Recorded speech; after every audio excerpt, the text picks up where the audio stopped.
सभी ज्योतिष प्रेमियों के लिए मेरा सादर नमस्कार। मैं डॉक्टर मस्तराम शर्मा, वैदिक ज्योतिष अनुसंधान संस्थान टूटू शिमला। साप्ताहिक भविष्यफल 18 से 24 मई 2026। द्वादश भाव में गोचरीय प्रभाव ग्रहों का राशि के आधार पर। मेष राशि पर मंगल, वृष राशि पर चंद्रमा, सूर्य और बुध का योग। मिथुन राशि पर गुरु और शुक्र का योग। सिंह राशि पर केतु, कुंभ राशि पर राहु और मीन राशि पर शनि रहेंगे। चंद्रमा 18 तारीख को मिथुन राशि में रात्रि 10:05 पर प्रवेश कर जाएगा और उसके उपरांत 20 तारीख को कर्क राशि में रात्रि 10:39 पर प्रवेश करेगा और 23 तारीख को सिंह राशि में प्रातः 2:08 पर प्रवेश करेगा। मेष राशि के जातक के लिए समय अनुकूल चल रहा हुआ है। इस समय आर्थिक लाभ और शारीरिक स्वास्थ्य का विशेष लाभ मिलेगा। जहाँ दाम्पत्य जीवन का स्वामी शुक्र ग्रह अपने से तृतीय स्थान में है, तो राशि तृतीय स्थान में होने के कारण परिश्रम के द्वारा कार्य क्षेत्र में विशेष सफलता की ओर संकेत कर रहा है। जिन जातकों का विवाह नहीं हुआ है उनके विवाह इत्यादि या प्रेम संबंधों में बढ़ोतरी होने के संकेत दे रहा है।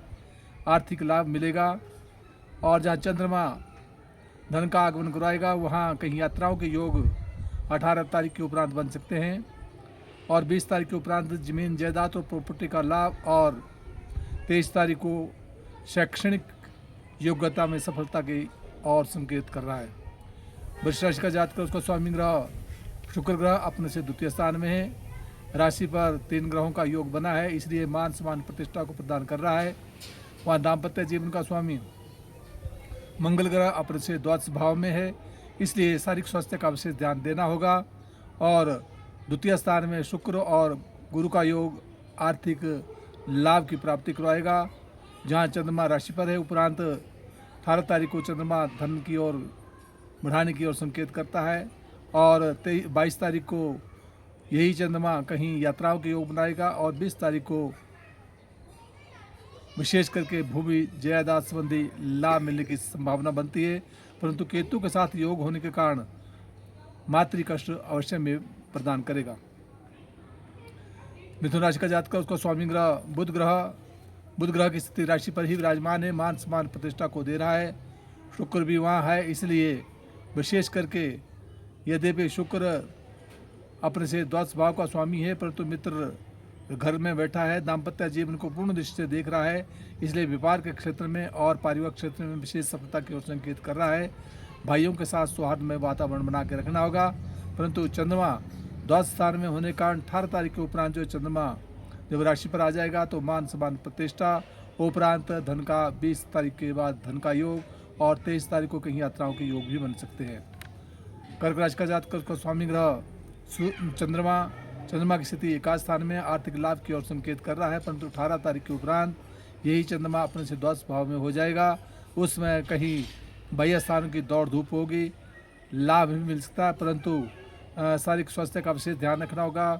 व्यर्थ में व्यय होने की ओर संकेत कर रहा है।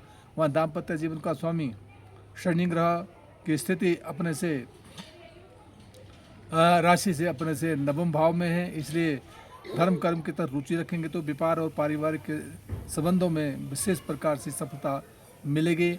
जहाँ चंद्रमा आर्थिक लाभ प्राप्त कर रहा है, उपरांत कहीं 18 तारीख के उपरांत बाह्य स्थानों की दौड़ धूप के साथ जो है देने के उपरांत जो है जब ये कर्क राशि में प्रवेश कर जाएगा तो उसमें मान सम्मान और प्रतिष्ठा को बढ़ाएगा, उपरांत धन का आगमन भी होगा।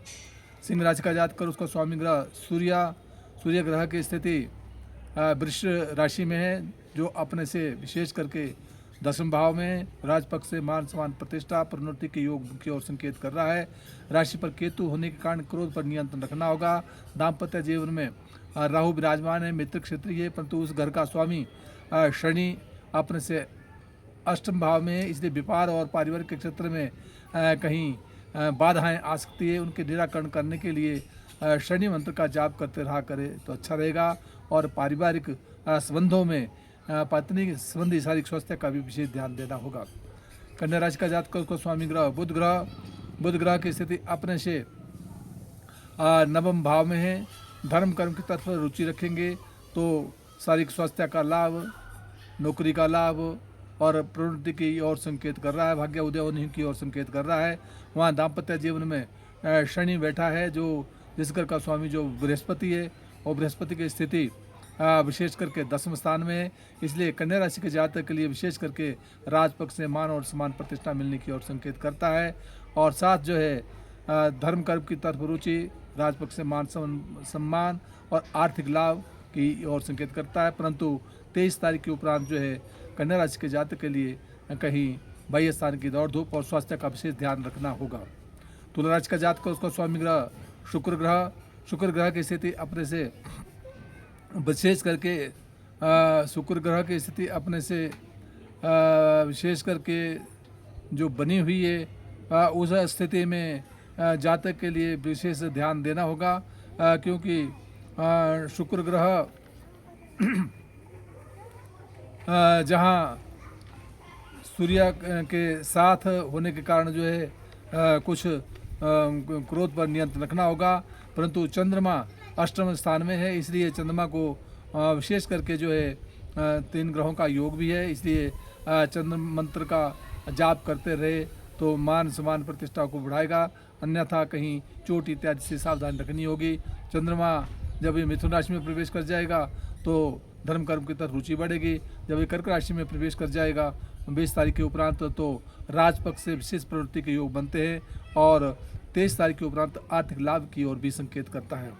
वृश्चिक राशि का जातक उसका स्वामी ग्रह मंगल ग्रह की स्थिति अपने से षष्ठ स्थान में है, परंतु शत्रु पक्ष पर जो है विजय मिलेगी।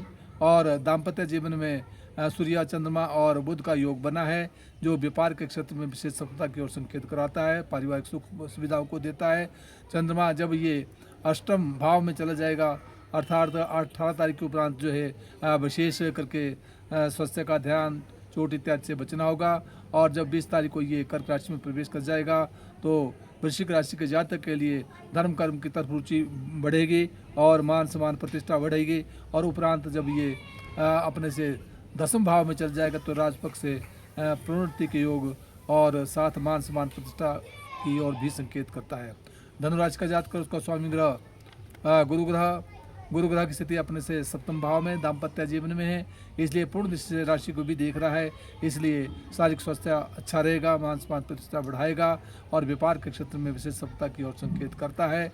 जहाँ चंद्रमा वर्तमान में अपने से षष्ठ स्थान में है, इसलिए कहीं रोग इत्यादि से बचना होगा और शत्रुओं पर आप विजय प्राप्त करेंगे, क्योंकि षष्ठ स्थान में सूर्य भी विराजमान है। और जहाँ चंद्रमा जब ये 18 तारीख को दाम्पत्य जीवन में आ जाएगा तो व्यापार और पारिवारिक के क्षेत्र में विशेष सुख मिलने की संभावना बनती है। उपरांत ये 20 तारीख को चंद्रमा अपने से अष्टम स्थान में चला जाएगा। यद्यपि चंद्रमा स्वगृह होगा, परंतु फिर भी बाह्य स्थान की दौड़ धूप और चोट इत्यादि से बचना होगा। और जब ये धर्म कर्म में सिंह राशि में प्रवेश कर जाएगा तो 23 तारीख के उपरांत जो है विशेष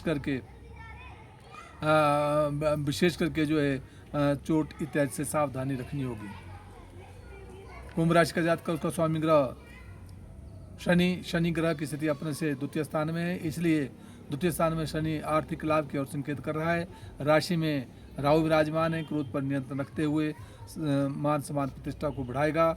वहाँ दाम्पत्य जीवन में केतु बैठा है, इसलिए पारिवारिक संबंधों में कहीं वाद विवाद होने से सावधानी रखनी होगी। और जहाँ चंद्रमा की स्थिति बनी हुई है कुंभ राशि के जातक के लिए, चंद्रमा अपने से चतुर्थ स्थान में है, सूर्य के साथ और बुध के साथ भी विराजमान है, इसलिए जमीन जायदाद प्रॉपर्टी के लेन देन के संदर्भ में कहीं बात चल सकती है, उसमें सफलता भी मिल सकती है। उपरांत चंद्रमा जब पंचम भाव में चल जाएगा तो बौद्धिक विकास, संतान पक्ष से सुख मिलने की संभावना की ओर संकेत करता है। और जब यही चंद्रमा अपने से षष्ठ स्थान में चल जाएगा तो शत्रुओं से सावधानी रखनी होगी। मीन राशि का जातक उसका स्वामी ग्रह गुरु ग्रह की स्थिति अपने से चतुर्थ स्थान में जमीन जायदाद प्रॉपर्टी की ओर संकेत कर रहा है। राशि पर शनि है, शनि की 60-70वीं चली है, इसलिए शनि संबंधी वस्तुओं का दान करते रहे तो अच्छा होगा। तेल, सरसों, लोहा, काला कपड़ा, उर्द, इन चीज़ का दान करते रहे तो अच्छा होगा। वहाँ दाम्पत्य जीवन का स्वामी बुध ग्रह की स्थिति अपने से तीसरे स्थान में है, इसलिए परिश्रम के द्वारा कार्य क्षेत्र में सफलता और पारिवारिक जीवन में कहीं परिश्रम के द्वारा कार्य आयोजना में विशेष सफलता की ओर संकेत कर रहा है। जिन जिन भाव का जो स्वामी ग्रह बनता है उन ग्रहों के स्वामी की जो पूजा पाठ और साथ मंत्र का जाप करते रहे तो हितकर रहेगा। जय हिमाचल, जय भारत।